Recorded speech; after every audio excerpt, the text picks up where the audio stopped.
حسبي ربي جل الله ما في قلبي غير الله نور. علماء کرام، سعادت عظام اور شان اسلام چینل کے ناظرین کرام، پروگرام سوال و جواب اور موضوع ہمارا قربانی کے مسائل کے حوالے سے آپ کے پوچھے گئے سوالات کے جوابات دیے جاتے ہیں۔ آپ کے سوالات جو ہمیں موصول ہوتے ہیں انسٹاگرام، فیس بک پیج اور کمنٹ سیکشن میں جو آپ ان سے سوالات کرتے ہیں، ان کے جوابات ممکنہ طور پر جو ہے وہ دیے جاتے ہیں۔ اور آج انشاءاللہ قربانی کی گوشت کی تقسیم کاری اور جانور ذبح کرنے کے کچھ مسائل انشاءاللہ آج بتائے جائیں گے۔ چلتے ہیں آج کے سوال کی طرف اور آج کے سوال کو شامل کرتے ہیں۔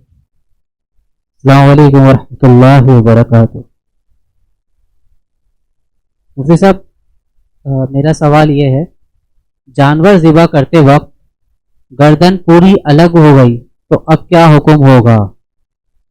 وعلیکم السلام ورحمۃ اللہ وبرکاتہ۔ جانور ذبح کرتے وقت چھری سے اگر گردن پوری ہی جو ہے وہ الگ ہو گئی، یعنی دھڑ الگ ہو گیا اور سر الگ ہو گیا، شرعی تقاضوں کے مطابق اگر ذبح کیا گیا اور چھری کی دھار کی وجہ سے یا اضافی طاقت کی وجہ سے جانور کی گردن بالکل الگ ہو گئی تو اس میں جو ہے صرف اور صرف کراہت ہے، باقی جانور حلال ہے اور قربانی بھی ہو گئی ہے۔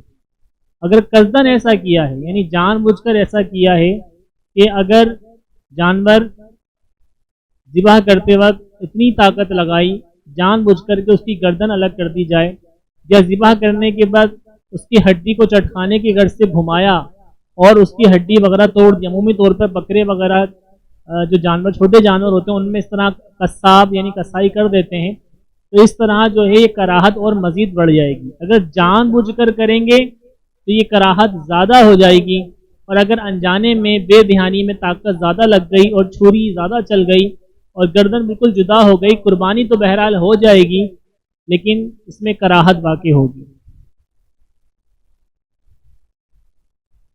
ماشاءاللہ، جزاک اللہ۔ اچھا حضور، ایک اور سوال ہمارے ویورز نے کیا ہے، جانور ذبح کرتے ہی بہت سے قصاب کھال اتارنا شروع کر دیتے ہیں، اس بارے میں کیا حکم ہوگا؟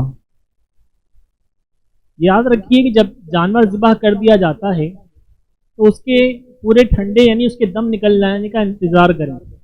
اگر اس کی جان باقی ہو، دم اس کا اندر ابھی باقی ہو اور اس کی کھال ادھارنا شروع کر دیں تو یہ بیجا اذیت دینا ہے۔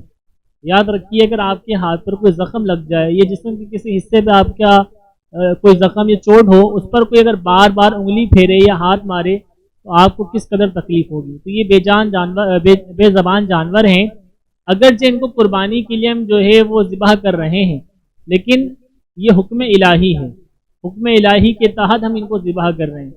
اس کے علاوہ ہم ان کو اذیت دینا یا اضافی تکلیف دینا یہ ہرگز جائز نہیں ہے۔ لہٰذا جب بھی جانور قربان کریں تو اس کے پورے ٹھنڈے ہو جانے کا انتظار کریں، نہ چھری ماریں، نہ سینے کی طرف کھال اتارنا شروع کریں، بلکہ جب اس کا پوری جان نکل جائے، دم نکل جائے اس کا، تو اس کے بعد جو ہے وہ اس کی کھال وغیرہ اتارنا شروع کریں۔ اور اگر کسی نے ذبح کرتے ہی جانور کی کھال اتارنا شروع کر دی یا اس کے چھوٹے جانور میں عمومی طور پر اس کے پائے کاٹنا شروع کر دیتے ہیں تو اس سے وہ اعضاء تو حلال ہوتے ہیں جانور کے، لیکن ایسا کرنا گناہ ہے، جانور کو بیجا اذیت دینا ہے اور بروز محشر اس کا حساب دینا ہوگا۔ ماشاءاللہ، جزاک اللہ۔ اچھا مفتی صاحب، ایک سوال اور ہمارے فیس بک ویورز نے پوچھا ہے، قربانی کا گوشت کس طرح تقسیم کیا جائے؟ قربانی کا گوشت کس طریقے سے تقسیم کیا جائے، یہ بڑا اہم سوال ہے، اور آج آپ دیکھیں گے کہ منڈی میں جس طرح رش ہے اس طرح ریفریجریٹر کی دکان پر بھی رش بڑھ جاتا ہے۔ لوگوں کو اصل میں قربانی تو کرنی ہوتی ہے لیکن قربانی کے گوشت کو اسٹور بھی کرنا ہوتا ہے، تو ایک تعداد ہے کہ جو قربانی کے گوشت کو پورا رکھ لیتی ہے۔ ویسے اس کا صحیح طریقہ کیا ہے، شریعت کیا کہتی ہے، ہم شریعت سے جو ہے رہنمائی لیتے ہیں کہ قربانی کرنے کے بعد آپ اپنے گوشت کے 3 حصے کریں، یعنی قربانی کے جانور کے گوشت کے 3 حصے کریں۔ ایک حصہ جو ہے آپ اپنے گھر والوں کے لیے رکھیں، ایک حصہ آپ عزیز رشتہ داروں کے لیے رکھیں، اور ایک حصہ جو ہے آپ فقراء اور غرباء و مساکین میں تقسیم کرنے کے لیے رکھیں۔ اچھا، یہ جو تقسیم کاری ہے کہ تین حصے بنیں گے، یہ تقسیم کاری، یہ 3 حصے بنانا مستحب عمل ہے۔ مستحب کا مطلب یہ ہوتا ہے کہ اگر آپ نے کر لیا تو آپ کو ثواب ملے گا، اور اگر آپ نے نہیں کیا تو اس پہ کوئی گناہ نہیں ملتا۔ لیکن یہ صرف اس قربانی کا حکم ہے کہ جو قربانی واجب تھی شریعت کی طرف سے یا ایصال ثواب کے لیے کی گئی قربانی تھی، اس کے لیے یہ حکم ہے کہ یہ 3 حصے کیے جائیں۔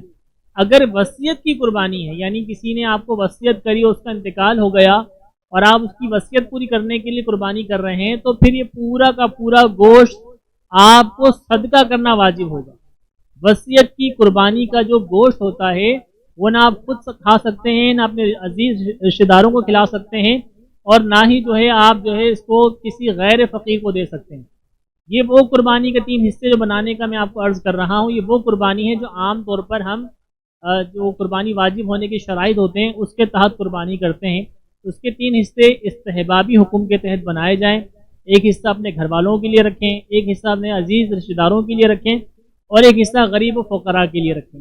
اگر چاہیں کہ جانور میں گوشت اتنا نہیں ہے یا گھر والے اتنے زیادہ ہیں، بڑا خاندان ہے، گھر میں کئی افراد ہیں، تو چاہیں تو آپ تینوں سے گھر میں خود رکھ لیں، اس میں کوئی ممانعت نہیں ہے۔ لیکن افضل ترین عمل یہی ہے کہ آپ گوشت کے 3 حصے کر کے اس کو اس طرح تقسیم کریں۔ ماشاءاللہ، جزاک اللہ۔ حضور، آخری سوال ہے، قربانی کے گوشت پر نیاز ہو سکتی ہے؟ قربانی کا گوشت آپ ہر طریقے سے اس کو اپنے استعمال میں لا سکتے ہیں، آپ اس کو تقسیم بھی کر سکتے ہیں، خود بھی نفع اٹھا سکتے ہیں، کھا سکتے ہیں، آپ اسے دوسروں کو تحفتاً بھی پیش کر سکتے ہیں، اسی طریقے سے اس پہ ایصال ثواب کے لیے نیاز بھی کر سکتے ہیں۔ اچھا، عمومی طور پہ قربانی کا جو بھی گوشت ہوگا، یعنی جو آپ نے اپنی قربانی کی ہوگی اس گوشت کو بھی، یا آپ کے پاس کہیں سے آیا ہوا قربانی کا گوشت ہوگا، اس پر بھی آپ ایصال ثواب کر سکتے ہیں، نیاز وغیرہ لگا سکتے ہیں، اس میں شرعی طور پہ کوئی حرج نہیں ہے۔